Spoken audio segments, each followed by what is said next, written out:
AP సెక్రటేరియట్లో IT కార్యదర్శి విజయానంద్ మీడియాతో మాట్లాడుతున్నారు. ఇప్పుడు ఆ లైవ్ చూద్దాం. టెక్నాలజీకి సంబంధించి మీకు ఎటువంటి అనుమానాలు ఉన్నా ఆయన పూర్తిగా నివృత్తి చేస్తారు. అలాగే పాలసీకి సంబంధించి కూడా చెప్పడం జరుగుతుంది. బ్రాడ్గా మా ఉద్దేశం ఏంటంటే అసలు ఏంటిది, దీనికి సంబంధించి ఇష్యూస్ ఏంటి, ఆంధ్రప్రదేశ్ ప్రభుత్వం ఏం చేస్తుంది, అలాగే టెక్నాలజీకి సంబంధించి ఎటువంటి టెక్నాలజీస్ వాడుతున్నాము, ఆ టెక్నాలజీల వల్ల కలుగుతున్న ఉపయోగాలు ఏంటి, ఓవరాల్గా ఈ డేటా వల్ల రాష్ట్ర ప్రజలకు కలుగుతున్న మేలేంటి, ఇవన్నీ చెప్పాలనేది మా ఉద్దేశం. మీకు అందరికీ తెలుసు, ఇప్పుడు మొదటగా మనము ఆధార్ గురించి తీసుకుంటే ఆంధ్రప్రదేశ్ ప్రభుత్వము మొట్టమొదటిసారి దేశంలోనే 100% ఆధార్తో మనం శాచురేట్ చేయగలిగాం. 100% ఆధార్ శాచురేట్ చేసిన మొదటి రాష్ట్రం ఆంధ్రప్రదేశ్. ఆ రకంగా మనం ఏం చేసామంటే ఆధార్ని మన అందరికీ మనము సీడింగ్ చేసి 100% ఆధార్ను మనము శాచురేట్ చేయగలిగాం.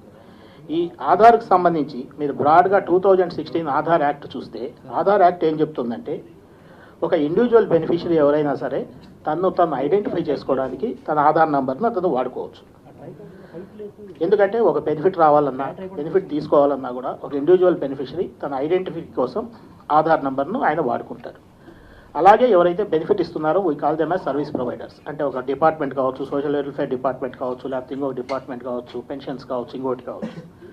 వాళ్ళు డిపార్ట్మెంట్ ఏం చేస్తారంటే ఎవరైతే సర్వీస్ ప్రొవైడరు ఆ ఇండివిజువల్ను ఆధార్ అడుగుతాడో, ఇన్ఫర్మేషన్ అడుగుతాడో, దానికి ఆ వ్యక్తి దగ్గర నుంచి ముందు కన్సెంట్ తీసుకుంటారు. అంటే ఉదాహరణకి ఇప్పుడు ఫర్ ఎగ్జాంపుల్ యువనేస్తం ఉంది, ఉదాహరణ చెప్తుందండి. మనం యువనేస్తం కార్యక్రమానికి మనం ఏమన్నామంటే మనం ఒక టోటల్గా ఒక పోర్టల్ తయారు చేసాం. పోర్టల్ తయారు చేసి మీ ఆధార్ నెంబర్ మీరు ఎంట్రీ చేయండి. మీ ఆధార్ నెంబర్ ఎంట్రీ చేస్తే వాళ్ళ డేటా అంతా వస్తుంది. ఆ డేటా వచ్చినప్పుడు వాళ్ళు దాన్ని చూసుకొని సరైంది అనుకున్నప్పుడు వాళ్ళకి ఎలిజిబిలిటీ క్రైటీరియా పెట్టి ఆ ఎలిజిబిలిటీ క్రైటీరియా ప్రకారము మధ్యలో ఎటువంటి మిడిల్ మెన్ లేకుండా వాళ్ళకి 2,000 రూపాయలు శాంక్షన్ ఆర్డర్ ఇవ్వడం జరుగుతుంది. అంటే టెక్నాలజీ వల్ల ఒక గ్రామంలోనో లేకపోతే ఒక పట్టణంలోనో లేకపోతే ఒక ప్రాంతంలో ఉండే ఒక వ్యక్తి ఓన్గా తను అప్లై చేసుకొని తను ఆ బెనిఫిట్ పొందేందుకు అవకాశం ఉంటుంది. సో ఆ రకంగా మనం ఏంటంటే ఆధార్ సీడింగ్ చేయడం వల్ల ఈ రకమైన బెనిఫిట్స్ అనేటివి వస్తున్నాయి. తర్వాత రెండోది, ఎవరైతే ఇన్ఫార్మ్డ్ కన్సెంట్ తీసుకుంటారో వాటిని అన్నింటినీ కూడా భద్రపరచడం జరుగుతుంది. కాబట్టి ఎవరో ఇండివిజువల్ నా ఆధార్ నా డేటా పోయింది అంటే అటువంటి ఆస్కారమే లేదు. ఎందుకంటే ఆధార్కి సంబంధించి ప్రాపర్ సెక్యూరిటీ UIDAI ఏదైతే ఉందో వాళ్ళు ప్రాపర్ సెక్యూరిటీ దానికి వాళ్ళు అరేంజ్ చేసుకుంటారు. దాన్ని ఏమంటామంటే మనం unique identification authority of India వాళ్ళు అథెంటికేషన్ ఆధార్ని ఎలక్ట్రానికల్గా చేసేందుకోసము వాళ్ళ entire data central identity data repository CIDR అంటాం. UIDAI వాళ్ళ యొక్క సెంట్రల్ ఐడెంటిటీ డేటా రిపాజిటరీలో పూర్తి స్థాయిలో భద్రంగా ఉంటుంది. కాబట్టి ఏదో ఆధార్ డేటాతో మొత్తం డేటా బయటకు వచ్చిందంటాం అనేది పూర్తిగా అవాస్తవం.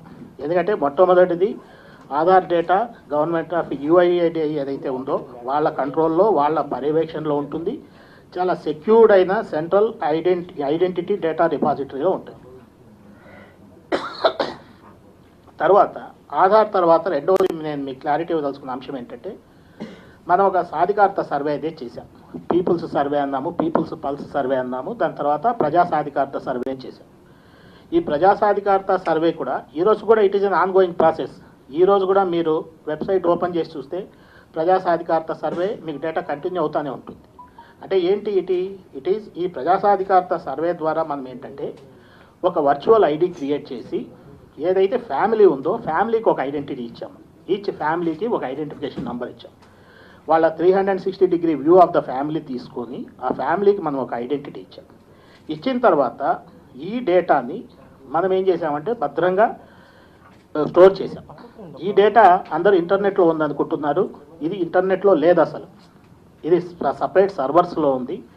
దానికి యాక్సెసిబిలిటీ కోసమే ఎవరైనా డిపార్ట్మెంట్ ఆ డేటా కావాలని యాక్సెస్ కావాలని అడిగితే, ఉదాహరణకు మా దగ్గర ఉన్న అంటే కోర్ డేటా అథారిటీ అనేది ఒకటి ఎస్టాబ్లిష్ చేసాం. ఆ కోర్ డేటా అథారిటీలో ఎవరైనా సరే డేటా ఈ పీపుల్స్ పల్స్ సర్వే మనం ఏదైతే ప్రజా సాధికారత సర్వే అంటున్నామో దీనికి సంబంధించిన డేటా ఏది కావాలన్నా కూడా, ఏ డిపార్ట్మెంట్ కావాలన్నా కూడా వాళ్ళు CEO RTGని అడుగుతారు. అయ్యా మీరు మాకు ఇన్ఫర్మేషన్ కావాలి, ఇన్ఫర్మేషన్ ఇవ్వండి. అది అడిగినప్పుడు ఆయన ఒక స్టాండర్డ్ ప్రోటోకాల్ పెట్టుకున్నారు. ఎందుకు కావాలి, డిపార్ట్మెంట్కు ఏ రకమైన డేటా కావాలి, ఎటువంటి డేటా కావాలి అని. ఆ డేటా కూడా ఒక వెబ్ సర్వీస్ ద్వారా ఇవ్వడం జరుగుతుంది. అంటే డిపార్ట్మెంట్ దానంతకదే వాళ్ళు ఆ డేటాను డౌన్లోడ్ చేసుకునే అవకాశం కూడా లేదు. ప్రజా సాధికారత సర్వే ఏదైతే ఉందో దానికి సంబంధించి డిపార్ట్మెంట్ వాళ్ళు ఏదైనా ఒక డిపార్ట్మెంట్, సోషల్ వెల్ఫేర్ కావచ్చు, ట్రైబల్ వెల్ఫేర్ కావచ్చు, మెడికల్ అండ్ హెల్త్ కావచ్చు, అగ్రికల్చర్ డిపార్ట్మెంట్ కావచ్చు, ఎవరైనా సరే డిపార్ట్మెంట్ వాళ్ళు దాన్ని డౌన్లోడ్ చేసుకునే అధికారం లేదు. దానికి ఒక వెబ్ సర్వీస్ మనం ఇచ్చాము. ఆ వెబ్ సర్వీస్ ద్వారా వాళ్ళు యాక్సెస్ చేసుకొని దాన్ని వాళ్ళు ఉపయోగించుకొని బెనిఫిషరీస్కి వాళ్ళు వీలైన సేవలు అందించేందుకు ప్రజా సాధికారత సర్వే వాడుతున్నాం. కాబట్టి ఈ ప్రజా సాధికారత సర్వే ఏదైతే డేటాబేస్ ఉందో ఆ డేటాబేస్ ఏదో పోయింది, దాంట్లో ఏదేమంటారు లీకేజ్ ఉందనేది పూర్తిగా అవాస్తవము. అటువంటి సమస్య ఉత్పన్నం కాలేదు, అటువంటి ప్రశ్నే లేదు. కాబట్టి ఒకటి ఆధార్ డేటాకు సంబంధించి కానీ, రెండవది ప్రజా సాధికారత సర్వే డేటాకు సంబంధించి కానీ ఆ డేటా లీకేజ్ ఏదో ఉంది ఆంధ్రప్రదేశ్ ప్రభుత్వానికి సంబంధించిన డేటాబేసుల్లో అనేది పూర్తిగా అబద్ధం. అటువంటి అవకాశమే లేదు. ఎందుకంటే ఏదైతే మనం ఆ ఒరకల్ డేటాబేస్లో పెట్టుకున్నారో టెక్నికల్గా బాబు ఆల్సో విల్ ఎక్స్ప్లెయిన్ ఇంకొద్దిగా డీటెయిల్గా, ఎందుకంటే చాలామందికి చాలా రకాల అనుమానాలు ఉన్నాయి టెక్నాలజీ సంబంధించి కూడా. So we want to explain in technology also, so that మీకు అందరికీ దీని ద్వారా ప్రజలందరికీ కూడా ఒక క్లారిటీ రావాల్సిన అవసరం ఉంది. తర్వాత ఈ డేటాబేస్కి సంబంధించి దాదాపు ఈ డేటాబేస్ను వాడే మేము దగ్గర 26 లక్షల కొత్త రేషన్ కార్డ్స్ ఇవ్వడం జరిగింది. అలాగే 4.5 లక్షలు ఎవరైతే వీళ్ళు ఉన్నారో అంటే యువనేస్తం కింద బెనిఫిట్ ఇవ్వడం జరిగింది. అలాగే ఈ మధ్య రీసెంట్గా టిట్లీ తుఫాన్లో ఎవరైతే ఫార్మర్స్ దెబ్బతిన్నారో వాళ్ళందరికీ రిలీఫ్ ఇవ్వడం జరిగింది. ఇది కాకుండా మన ఈ ప్రజా సాధికారత సర్వే వాడుకొని దాదాపు 95 లక్షల మంది మహిళలకు పసుపు కుంకుమ కావచ్చు, ఎన్టీఆర్ భరోసా పెన్షన్స్ ఒక 54 లక్షల మంది బెనిఫిషరీస్కి, చంద్రన్న బీమా కింద దాదాపు 2,30,00,000 మందికి బెనిఫిట్ ఇవ్వడం జరిగింది. సో ఇంత స్ట్రక్చర్డ్ సెక్యూర్డ్ డేటాబేస్ కాబట్టి మనము ఇంతమందికి బెనిఫిట్స్ ఇవ్వడం జరిగింది. కాబట్టి ఈ డేటాబేస్ ఏదో అయిపోయింది, లీకేజ్ ఉందనేది పూర్తిగా అవాస్తవం, అటువంటి అవకాశమే లేదు. తర్వాత మూడవది, ఈ డేటాబేస్కి సంబంధించిన తర్వాత మూడవ అంశం ఏంటంటే 1100కి సంబంధించి మనం ఏదైతే కాల్స్, ఇన్బౌండ్ కాల్స్ కానీ అవుట్బౌండ్ కాల్స్ కానీ, అంటే మనకు వచ్చే కాల్స్ కానీ మనం చేసే కాల్స్ కానీ ఆ డేటా అంతా కూడా పూర్తిగా ఆర్టీజీ పర్యవేక్షణలో సెక్యూర్డ్ అట్మాస్ఫియర్లో సర్వర్స్లో ఉంది.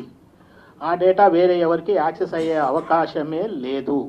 కాబట్టి ఆ డేటా ఏదైతే ఇన్బౌండ్ మనకు వచ్చిన కంప్లైంట్స్ కానీ లేకపోతే మనం గ్రీవెన్స్ రిడ్రెస్ రేజ్ చేసామో దానికి సంబంధించి కానీ బోత్ ఇన్బౌండ్ అండ్ అవుట్బౌండ్ కాల్స్కు డేటా ఎట్టి పరిస్థితుల్లో అది బయటికి వెళ్ళే అవకాశమే లేదు. అది పూర్తిగా వాళ్ళ కంట్రోల్లో భద్రంగా సురక్షితంగా ఉంది. కాబట్టి అది డిపార్ట్మెంట్స్ కూడా ఆ డేటా కూడా మేము ఇవ్వం. అగ్రిగేట్ రిపోర్ట్స్ తయారు చేసి, ఫర్ ఎగ్జాంపుల్ సాటిస్ఫాక్షన్ సర్వే అనుకోండి, ఒక డిపార్ట్మెంట్ మీద సాటిస్ఫాక్షన్ సర్వే చేశారనుకోండి, 1,00,000 మంది కాల్స్ చేశారు.